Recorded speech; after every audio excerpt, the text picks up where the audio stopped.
Hello, this is Thomas, K4SWL. If you're new here, I like to do real-time, real-life amateur radio field activation videos. Today I'm at the Blue Ridge Parkway. You can see me in the shadow here. I'm at the Folk Art Center, and I had not planned to do an activation today at all. I'm in town and kind of waiting to see if my collision shop that's going to repair the interior of the car that the bear got into and tore up, if they're able to take my car in today or not. And kind of waiting maybe another 30 minutes before I head back home to see if they want me to come in, if the parts have come in. Like everything else these days, they've got like most of the parts in, all except I think one major part, which is the headliner, which is the main thing that's damaged. So yeah, they're just waiting on parts to come in, and they're going to let me know if it is or not. So I may get a phone call during this activation, but I thought, hey, I got 30 minutes to kill. Why not try to do a park activation? So here I am. It's about 5 degrees C or so, which is, I think when I looked in the car, it was like 41 degrees Fahrenheit or 40 or so. So not too cold. It's pretty pleasant, actually. It's not raining. Sun's out and the cloud in the sky. There are going to be a lot of shadows in this, and I apologize for that, but that's just the way this is set up. The only pack I had with me, it was actually my GoRuck Bullet Ruck, which I used at an activation yesterday, and the same radio I used in the activation yesterday, which is the KX2. So I just set up the AX1 antenna. I am hoping, I have no clue what propagation's like or anything, haven't looked into any of that stuff. I'm hoping that I can just do all my contacts on 40 meters. I'd rather not move up to the 20 meter band or any other place today. I just want to keep it really very, very simple today if I can. Now I did go in and try to schedule this activation like literally as I was walking down here to this site. So maybe the Parks on the Air program will find me when I hop on here. I've also set up the Hammers app. I did that in advance. So I've got the park number in here. I made sure I put in CW, which is one of the things I've been forgetting to do. And it's all ready to go. And one thing I thought I'd talk about just very briefly today, I got this question this morning on YouTube.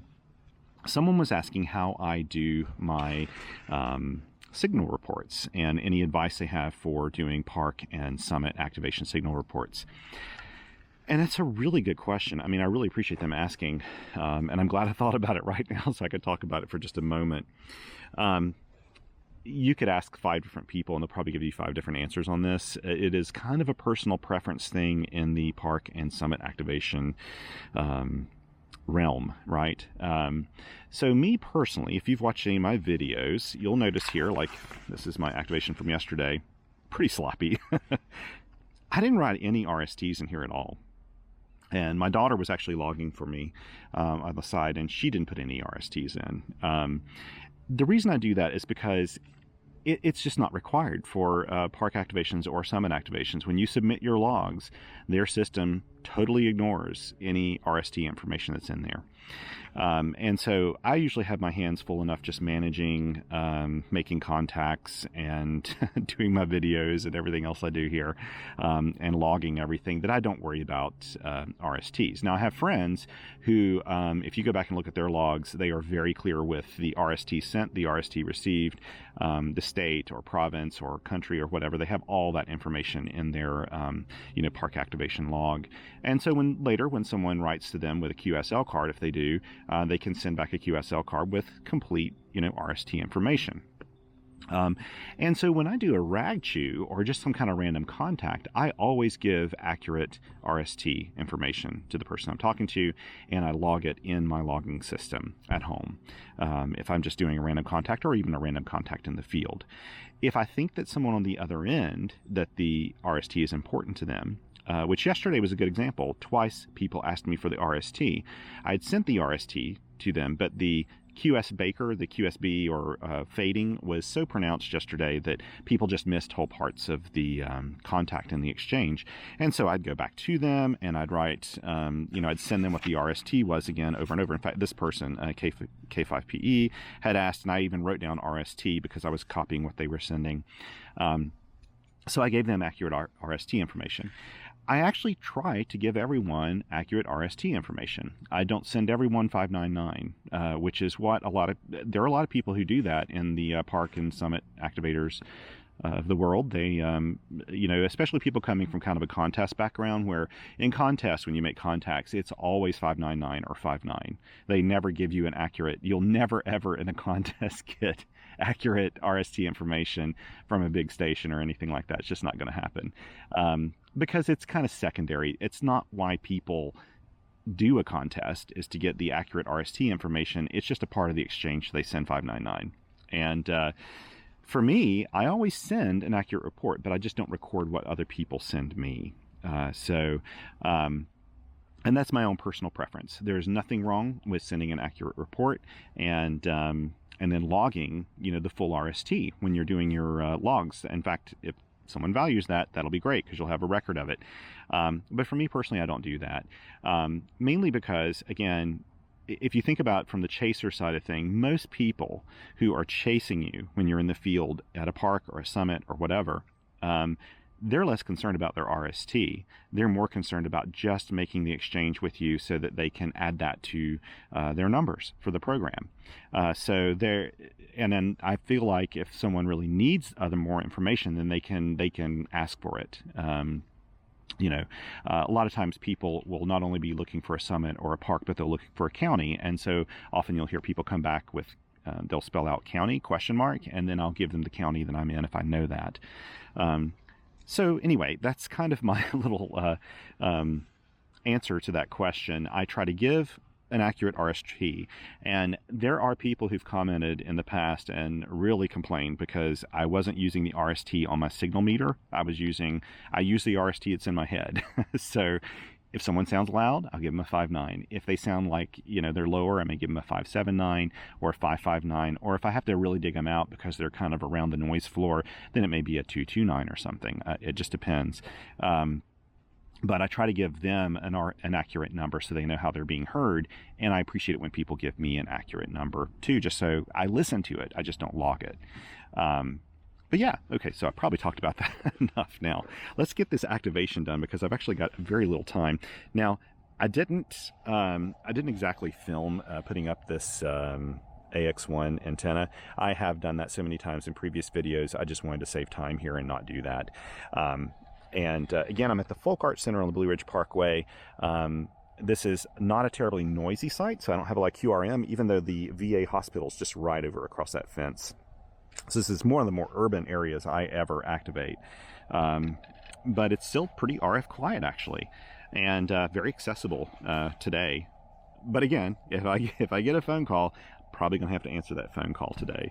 I have a hunch I'm not going to get it, though. And the irony is, so as I'd mentioned before, a bear got into my car and tore up a few things inside. They weren't as bad as they could have been because the doors all stayed open. The bear literally opened all 4 doors of my car and 2 doors that are on my truck. We don't keep any food or anything in there. We live in bear countries and we know better than do that. But bears just know that on occasion they luck out and find something in a car, so they go explore.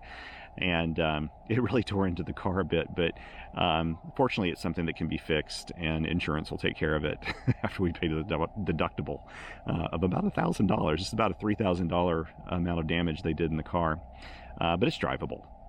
So over here at this site, I talk about bears a lot, but over here they actually have bears that are very used to humans, and so I actually watch out more here than I do other places. It was really close to this site that a couple of months ago a bear attacked a couple and their dog. Now I think the dog was off leash, which it shouldn't have been, and it was kind of bad because the bear probably has been euthanized, because I think the dog kind of got it agitated and stuff, but the park rangers were saying it's because people feed bears around this area, and that's one of the reasons why the bear is kind of used to people. So don't feed bears. We always have a saying around here, a fed bear is a dead bear. But unfortunately we have so many people that move to the area and they just delight in feeding bears in their front yard, and it just almost ensures that those bears are going to be euthanized, which is really sad. This isn't the bear channel though, right? Let's get back on topic here, Thomas. Okay. Oh, okay, good. I've got a match. Maybe I hit the ATU button before I started this. I can't remember now. Okay, that speed is way too high. I need to turn this down. Let's see. Yeah, 21 minutes. Here we go. We'll give this a go now. I'm hoping the RBN will just spot me. I don't think my buddies Mike and Eric are around today to help me out.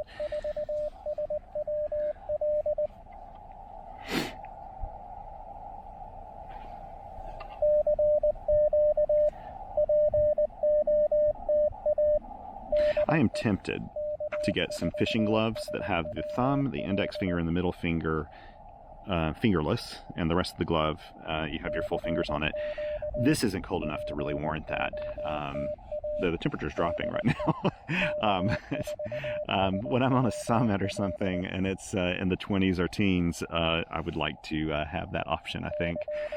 It's just always a struggle. Like with paddles, it's hard. You need a little bit of accuracy. You really need your fingers exposed. But and then writing in a logbook, that all takes a little bit of dexterity. And bulky gloves just don't cut it. But the KX2 is a wonderful radio for operating if you've got gloves on. All the controls are very easy to operate and they're spaced enough. It's fine. But it's just sending code and stuff that gets difficult. I hope somebody's out there. You know what? If I make 3 contacts today, it's fine with me. I may have to cut it short anyway, even if contacts are flowing in, because I really can't hang here too long today. It's almost 3 p.m. I'd really planned to be back out about 3:15, so. Okay, let me go check and see if it's spotting me. I think I've got...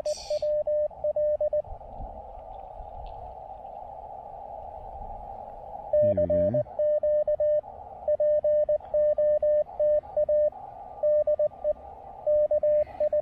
Let's see if I can get it to look up the, yeah.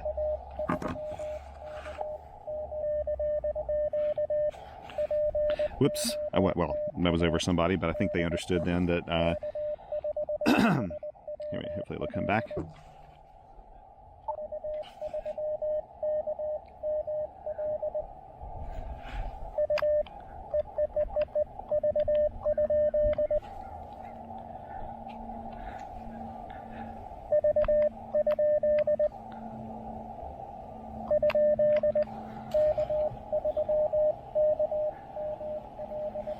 Okay.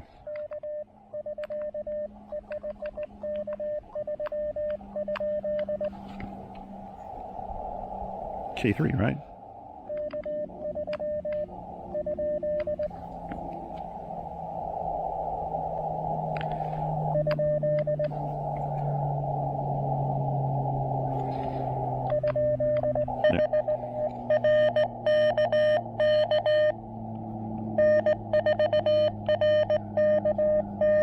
Okay, I'll get him because...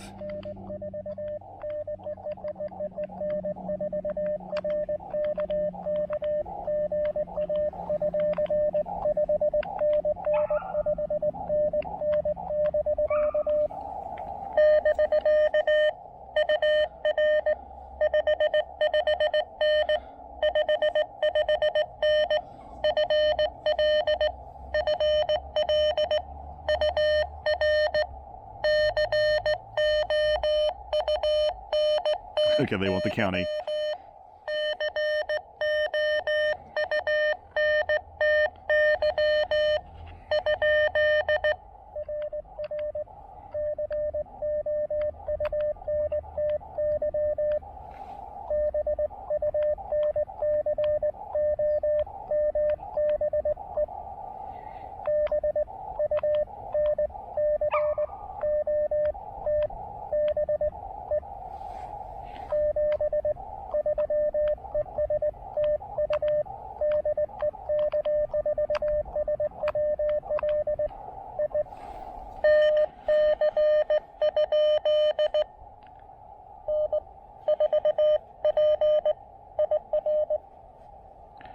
Okay.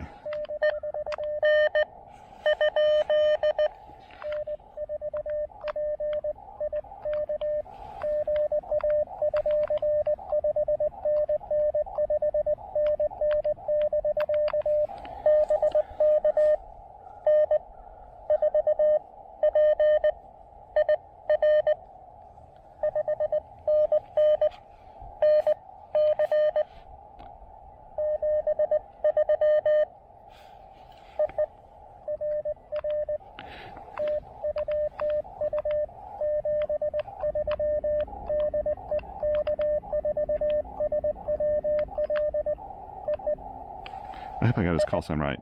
I'm starting to wonder now if that was an R. I'm gonna look that up later and just make sure. Okay.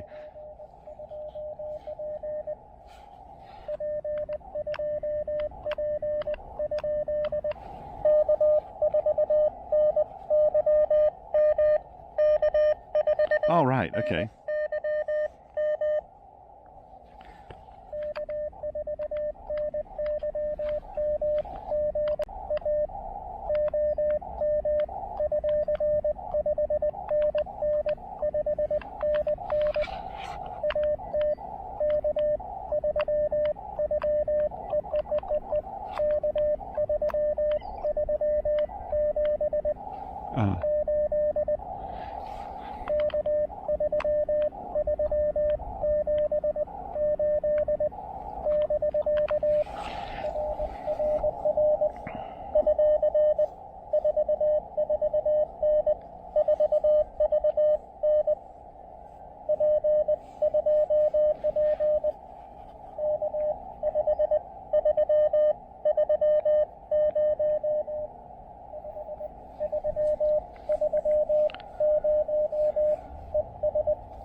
I think it's 1884.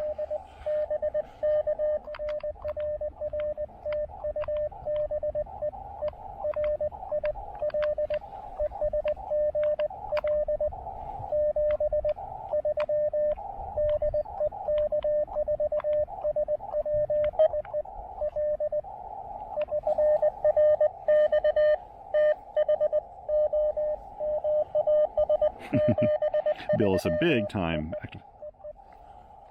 activator. Okay. It's nice to get a park to park from you. I bet it's warmer where you are, Bill. It is really not that bad. I can't complain right now. It's actually very pleasant.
Four, that's not too bad.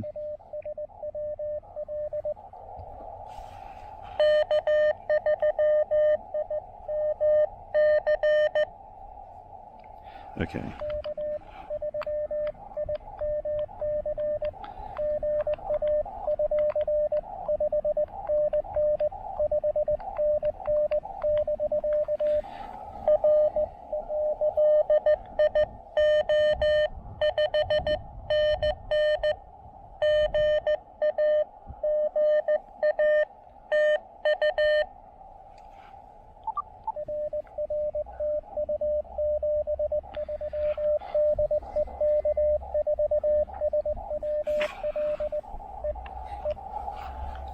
Whoops, wrong page.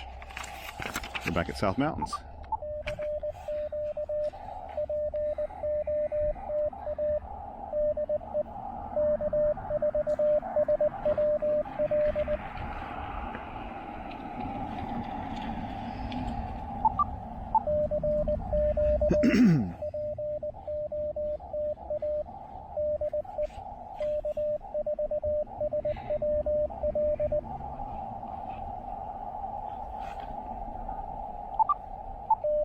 Yeah, it's definitely a little deader than it was even yesterday.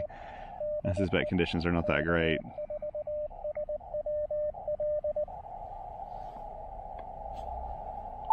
And put this on repeat. Also, another thing is we had a really big contest weekend. It was a CQ Worldwide contest this past weekend. Today is the 29th of November, and that has a lot.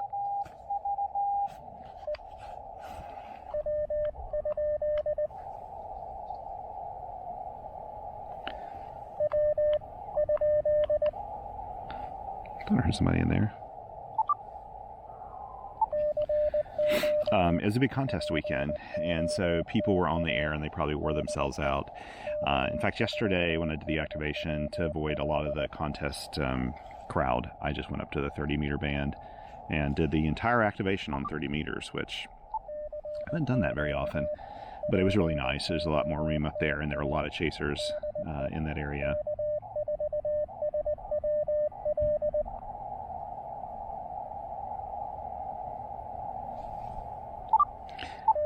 There's a fellow out here in the parking lot that's training a dog to heel and stuff, and it's kind of, if you hear a dog whining every once in a while, it's just because the dog, I guess, doesn't want to do some of these things. But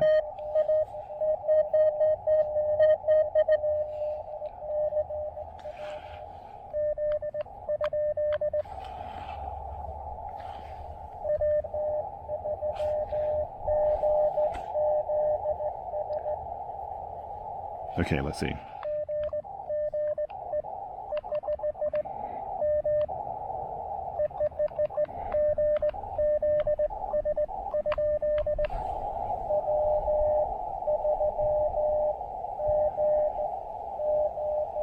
That's right. Maybe that's who it was.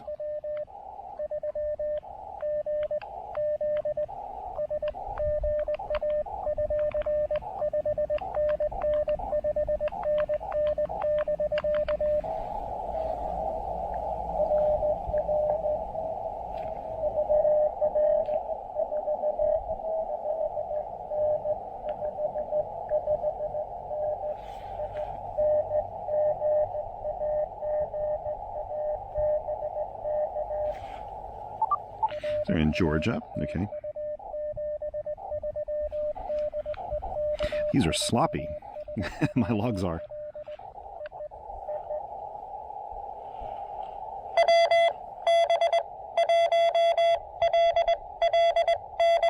There we go.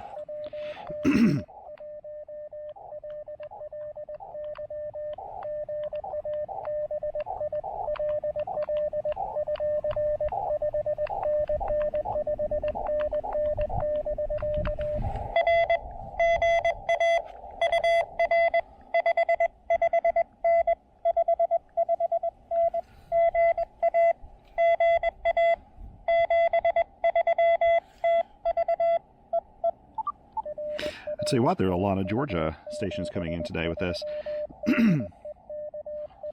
This particular setup. Excuse me.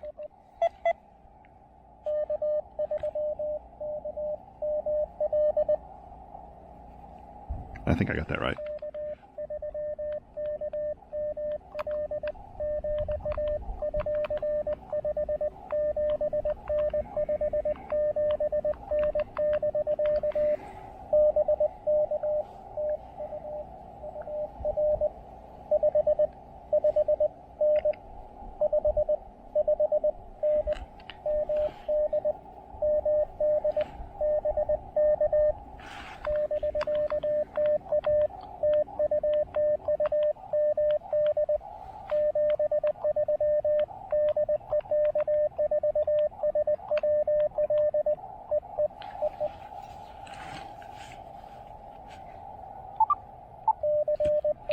Move over to the back of the page here. I only want to get like one or two more because I only need two more for 10, and that's probably all I'm going to go for today because of my time constraints here.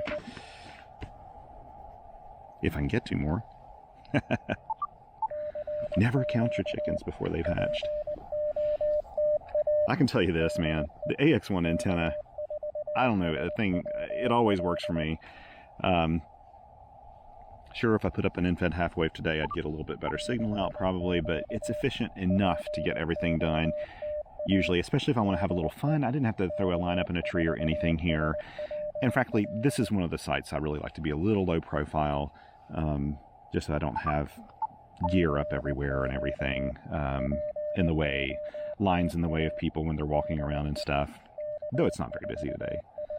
I do see people walking their dogs around here, so I'll probably get asked a question about what I'm doing. That almost always happens.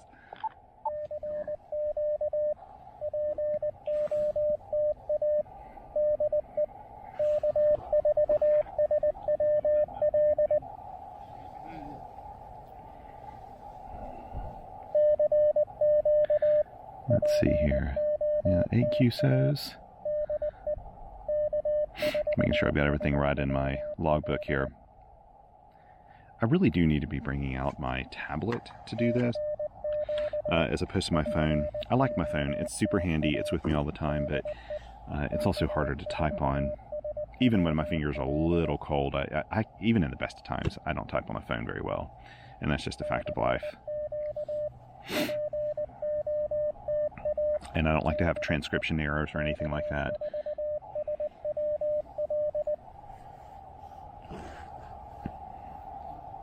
Come on, I want to get somebody else in the logs here. It'd be nice to have a valid activation, but I'm quickly running out of time.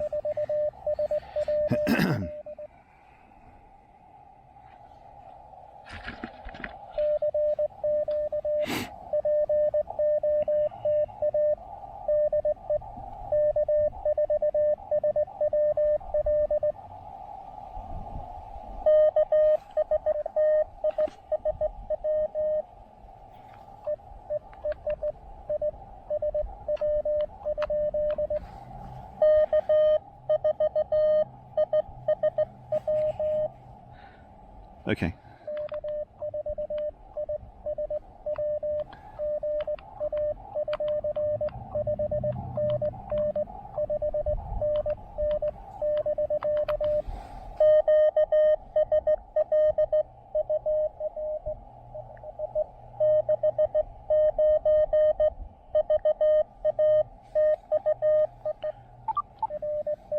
I like that call. K4ISW.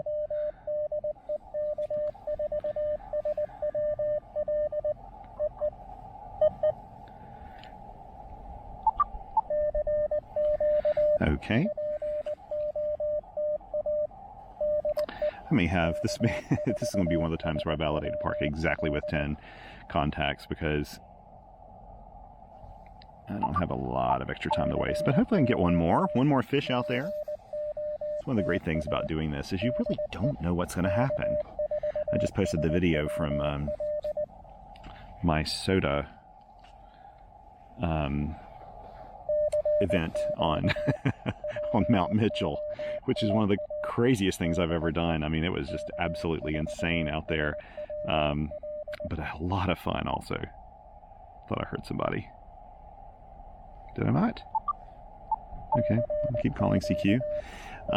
It was insane though. It was just about 100,000 signals coming at once in that pile up, and it was a lot for me. It pushed my limits, but was also just incredible fun. I actually like a nice relaxed, activation on occasion. I'm really tempted. If I had the time, I would be making some coffee right now. This is like the perfect coffee time.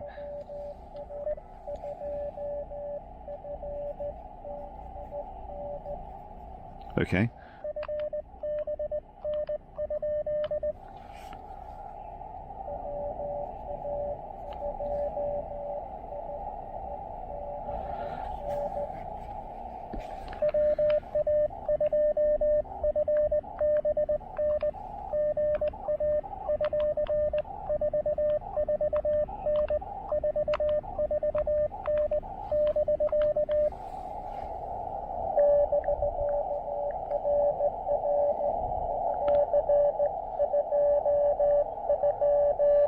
We're both weak. So you give me a 229.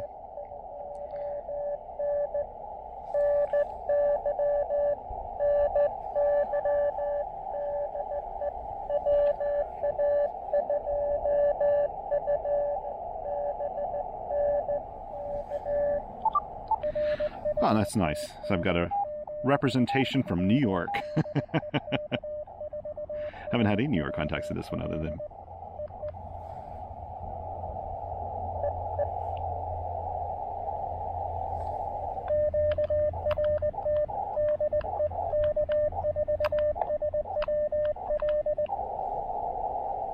I'll wait and see if anybody comes back. And no. Okay. So I've got my 10 contacts. So I'm pleased. And I've got 3 minutes to pack up and hit the road. Does not look like I'm going to get my bear stuff fixed in the car as quickly as I would like to. I think that the collision place would have called back. My buddy Vlado in 3CZ is on standby to come pick me up at the collision place. Very kind of him. He just did the CQ Worldwide Contest and logged just an insane amount of contacts during that. All QRP at 5 watts in that power zone. And I can't remember how many countries he picked up, but on all the bands, I think it amounted to over 200. But I don't think that was his total, count of countries, in that I think that was using all the bands and combining them or something. So anyway, let's see here. Let me get this antenna up. Go ahead and put this guy up. Always nice of you guys to join me on these activations, even these really short ones here. It's just nice to have the option. That's one of the great things about these little portable antennas like this.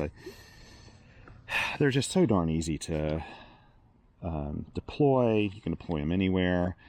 I'm going to be doing a little vacation on the coast of North Carolina soon, and I'll definitely be taking the KX2 and the AX1 antenna. I'm winding this in a figure 8, by the way, to keep it from tangling.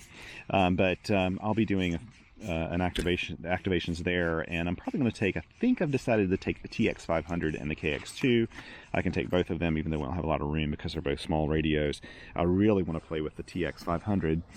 But the KX2 just also is so easy to take out places as well. So kind of use both of those. And hopefully can do a lot of park activations. There's really only 1 or 2 parks near where we are, but I should be able to activate them a lot. They're pretty close by. One of them is just the Hatteras National Seashore, I think. And yeah, it should be fine. Maybe I should be reaching out to somebody that's going to be out that way. We could do a POTA meetup, but I will be busy with family stuff there. We're wanting to relax and take it easy. And so yeah, when I go on vacation, I don't make radio the priority. It is all about getting family time because really that's the most important thing.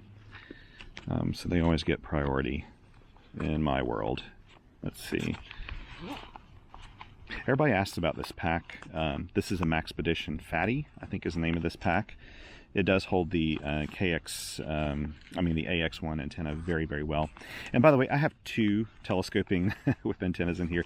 This is kind of like my backup now. The top section of this one wants to pop out when I open it, so I bought this one to replace it from Elecraft. It just started doing that. This one will probably be fine. This one's always done that since the very beginning, and I finally just said, yeah, I had to make an order for a battery, and I just put one of those in there too to have a spare tip. And yeah.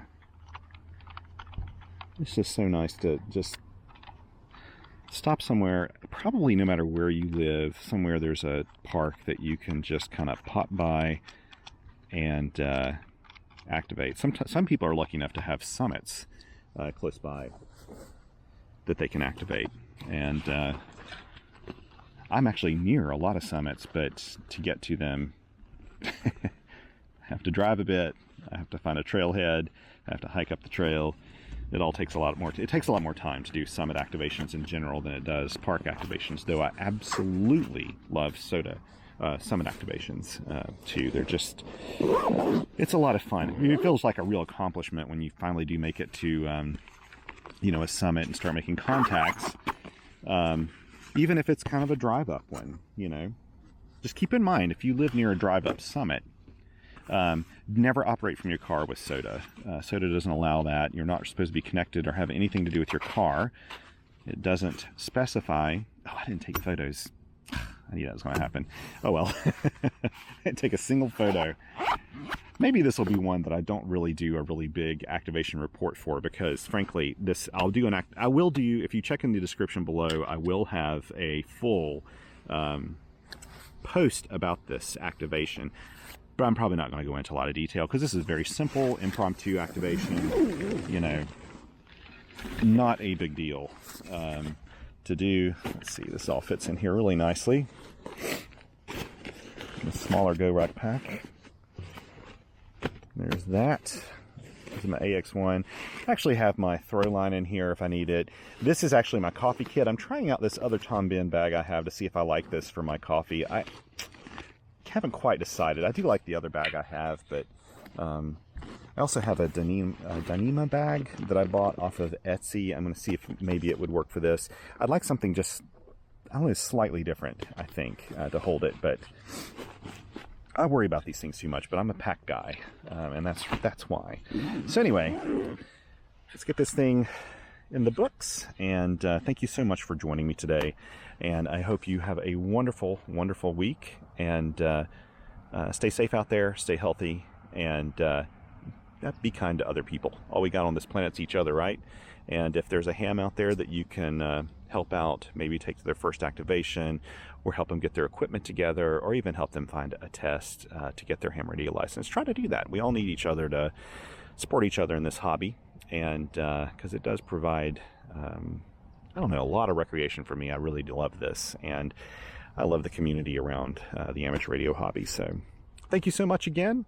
If you feel like it, subscribe. If you don't, that's okay too. And feel free to comment if you got any questions. And again, check out in the description below where I'll have a link to a short article about this, including all the gear and everything in links. So thank you so much. And until next time, 7 threes.